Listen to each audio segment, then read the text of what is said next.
Alors bienvenue dans la deuxième partie de cette série de 2, la première vidéo devrait s'afficher dans le coin si tu l'as pas encore vue, et dans cette partie on va dessiner une tête à facettes, un peu comme la tête Asaro, et on va beaucoup plus parler du rendu et de la méthodologie pour pouvoir construire un rendu comme ça qui soit réaliste et qui donne une impression de lumière, ainsi que de lumière réfléchie dans l'ombre. Donc voilà, on va commencer de suite, abonne-toi si c'est pas fait, et puis c'est parti. Alors pour les outils, je vais utiliser un porte-mine Staedtler en 2 mm, c'est du 2H dedans, donc c'est une mine très dure, ça veut dire qu'elle est très légère. Et l'avantage de ces porte-mines en 2 mm, c'est que tu peux éventuellement avoir la tige très loin, et du coup avoir des longs mouvements comme ça qui sont très agréables à faire, à la place de devoir être très près de la mine comme ça. Ensuite je vais avoir un autre porte-mine, tout ce qu'il y a de plus standard en 0,5, 0,7, ça c'est vraiment le truc de base, HB, mais ça permet d'aller bien loin dans les tonalités. Je vais avoir un crayon 8B qui va me permettre de gérer mon point tonal sur la fin, on verra ça plus tard.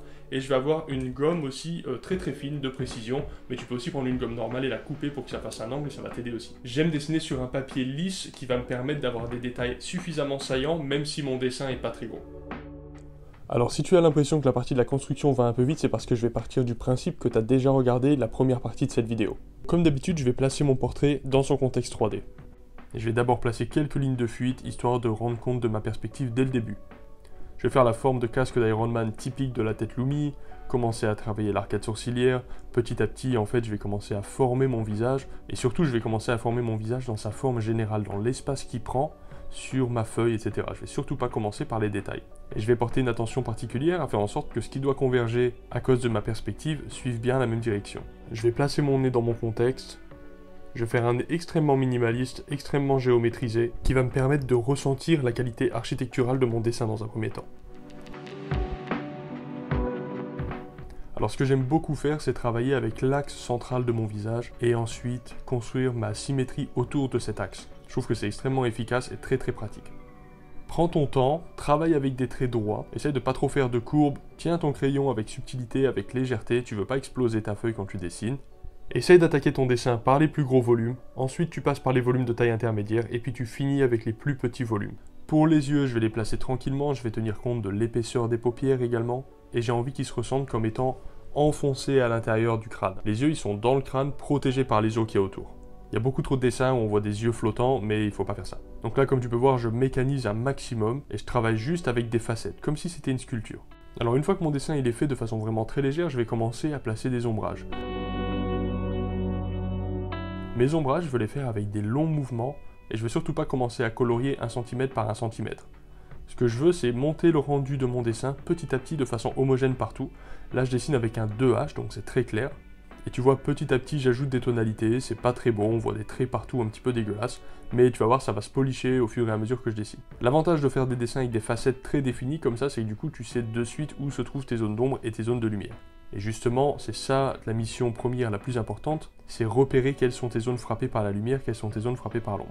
Tu dois être capable de donner suffisamment d'informations sans avoir à rentrer dans des contrastes de taré. Ça veut dire que même avec un crayon 2H, tu es censé pouvoir représenter quelque chose qui est vraiment lumineux, avec suffisamment de contraste, etc. Parce que c'est pas vraiment la densité de tes noirs qui va donner une impression de profondeur, c'est beaucoup plus la façon dont tu gères tes rapports entre les valeurs, d'une zone à une autre zone. Il faut pas hésiter à grouper ces valeurs, à plisser les yeux de façon à minimaliser en fait ce que tu vois, pour ne voir plus que des groupes de foncé, de clair, de teintes intermédiaires, pour voir si toi ton dessin aussi respecte ces teintes de foncé, de clair, sous forme de masse générale qui en fait apparaissent de façon abstraite en général. Donc il va y avoir en fait plusieurs compétences nécessaires à différents points de ta création. Le premier point, ça va être d'essayer de dessiner quelque chose qui se ressent dans la perspective, ça c'est ce qu'on a vu avant. Une fois que ce point-là il est validé, tu peux passer à l'étape suivante. Repérer les facettes qui sont ou pas à l'ombre, ainsi que les ombres portées bien sûr. Et ensuite petit à petit, ajouter des tonalités, en commençant par les zones d'ombre, et en y allant progressivement. Maintenant, de nouveau avec mon crayon 2H, je vais venir retravailler mes zones d'ombre, et venir les foncer un petit peu plus. Si tu veux, lorsque tu commences ton dessin, tu vas venir travailler tes zones d'ombre. Tu vas venir les repérer et les foncer avec une couleur homogène, pas trop foncée, comme d'habitude, n'y va pas trop comme un psychopathe. Et une fois que ce sera fait, une fois que tes zones d'ombre elles seront repérées, tu vas venir travailler dans tes zones de lumière. Mais en général, ce qui va se passer, c'est que lorsque tu auras fait tes modelés dans tes zones de lumière, eh bien tes zones d'ombre que tu auras dessinées avant, elles seront probablement trop claires. Donc tu vas devoir revenir et les refoncer et petit à petit faire un espèce de ping-pong entre tes zones de foncé, tes zones de clair, tes zones de foncé, tes zones de clair, etc. Mais le fait d'y aller vraiment progressivement, c'est vraiment la façon la plus efficace pour avoir un dessin subtil et pour s'assurer d'avoir un vrai contrôle sur tes valeurs, sur ton point focal, sur ta jonction ombre-lumière qui est le point le plus beau à faire exploser sur la fin, et aussi t'assurer un dessin où il y a une force d'interprétation plutôt qu'une simple copie. En fait, ce qu'il faut comprendre, c'est que les facettes qui sont le plus inclinées à la lumière, bien entendu, vont être les plus claires. Si elle est 100% inclinée contre la lumière, elle va recevoir 100% de la lumière perçue. Maintenant, au fur et à mesure que cette facette-là s'éloigne de la lumière, elle va commencer à avoir de moins en moins de lumière perçue, mais ça va quand même être assez subtil. Donc tu vas faire un dégradé qui va appartenir à un groupe clair, qui va petit à petit aller vers l'ombre. Et dès que tu vas toucher le point qui tombe dans l'ombre, alors d'un seul coup, il n'y a plus aucun rayon de lumière qui touche cette zone. Ce qui veut dire que même s'il y a des lumières réfléchies, même s'il y a de l'ambiance, etc., cette zone-là va forcément appartenir à un groupe de valeurs beaucoup plus foncé. Et ça, faut pas hésiter, si ce groupe de valeurs beaucoup plus foncé, il fait 3/4 de ta page, eh bien il faut que tu fasses ça sur les 3/4 de ta page. C'est pas un problème. Faut pas être timide, une page blanche, il va falloir la recouvrir à 99%. Que ce soit avec des gris foncés, des gris clairs, peu importe, ça dépend du contexte. J'aime bien utiliser ma gomme aussi pour enlever certaines zones. En fait, je passe avec mes doigts pour étaler un petit peu le gris un petit peu partout. Du coup, ça refonce mes zones de clair que je peux revenir éclaircir, etc. C'est vraiment un travail un petit peu laborieux, mais très agréable si tu aimes ça. Mais ça reste quand même assez long. Et c'est des modifications légères petit à petit qui finissent par te faire arriver au résultat désiré. Tu vois là, je vais commencer à vraiment ajouter un contraste plus puissant entre ma zone de lumière et ma zone d'ombre. Et ça va donner beaucoup plus de relief à mon dessin et ça va aussi donner une lumière d'ambiance beaucoup plus intéressante dans la zone d'ombre.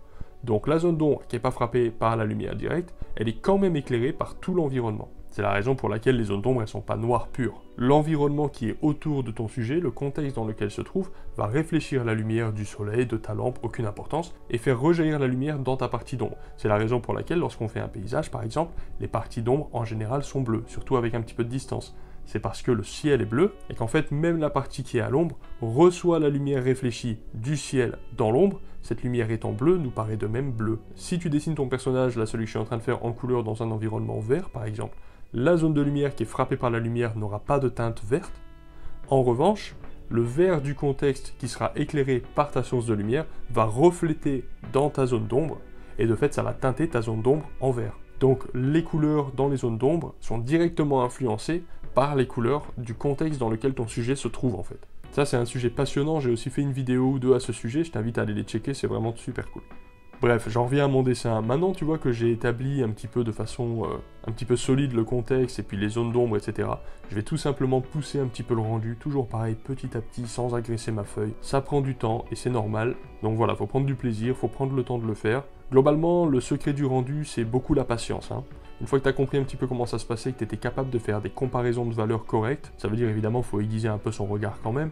Néanmoins, une fois que tu as compris un peu ça, la différence entre un excellent dessin et un dessin un peu plus moyen, on va dire, c'est beaucoup les heures de travail passées dessus. Allez, on fait encore un bond en avant, cette fois-ci je vais passer un crayon 8B. Donc effectivement, je passe directement de 2H à 8B. C'est un saut assez important, mais j'aime bien justement pouvoir ensuite sélectionner mes quelques zones qui vont être les plus foncées. J'aime quand il n'y en a pas beaucoup, ça ajoute vraiment de l'atmosphère, ça ajoute de l'ambiance et ça ajoute un point focal évident, et moi personnellement c'est ça qui me plaît. Même quand il y a vraiment beaucoup de noir par exemple sur ta référence photo, je trouve que c'est beaucoup plus poétique de contrôler les endroits où tu vas mettre ton noir et de finalement pas en mettre tant que ça. Donc les zones les plus noires, que ce soit dans la réalité et sur une référence photo, peu importe, ça va être les zones de crevasse, comme par exemple entre les lèvres ou le pli des paupières. Et une zone qui est très intéressante à un petit peu surcontraster, c'est la zone qui va y avoir entre la lumière et l'ombre. Cette zone de frontière entre lumière et ombre est en général plus foncée dans la réalité, parce qu'elle bénéficie pas de la lumière directe et pas non plus de la lumière réfléchie de l'environnement. Et lorsqu'on fait un dessin, c'est d'autant plus intéressant de pouvoir l'accentuer encore plus pour rajouter un petit peu à la poésie du dessin. Ça, c'est un outil qui est extrêmement utilisé dans l'école de dessin que moi je préfère, c'est l'école académique russe, qui a une approche extrêmement structurelle, extrêmement atmosphérique, avec justement cette frontière ombre-lumière qui est très définie et qui est vraiment le clou du spectacle, moi j'adore. Je trouve ça personnellement beaucoup plus joli qu'un dessin photoréaliste. Un autre concept très très bon qui est aussi en bonne partie de l'école académique russe, c'est le fait d'avoir en fait une priorisation dans la quantité de détails, etc. Donc globalement, il va y avoir une différence entre la zone d'ombre et la zone de lumière, ça on l'a bien compris. Mais il va aussi y avoir une différence de définition. Au-delà du fait que les valeurs soient pas les mêmes, tu vas pouvoir observer que par exemple sous le nez, qui est à l'ombre, normalement il devrait y avoir beaucoup plus de détails que ça.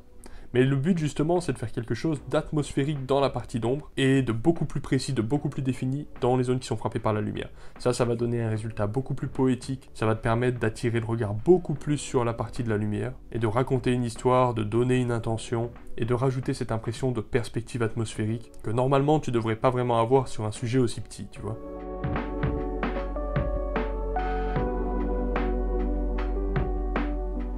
Bon voilà, petit rendu terminé, on va monter crescendo, je suis en train de préparer d'autres vidéos avec d'autres portraits de ce type-là, mais en montant petit à petit la difficulté, en montant le niveau petit à petit, et ça viendra plus tard, donc je garde un peu la surprise, mais ça devrait être assez cool. Donc écoute, si toi t'es comme moi et que t'as aussi envie de te sentir de plus en plus libre artistiquement, abonne-toi, partage avec tes amis, et comme ça on pourra progresser tous ensemble petit à petit. Voilà, à la prochaine.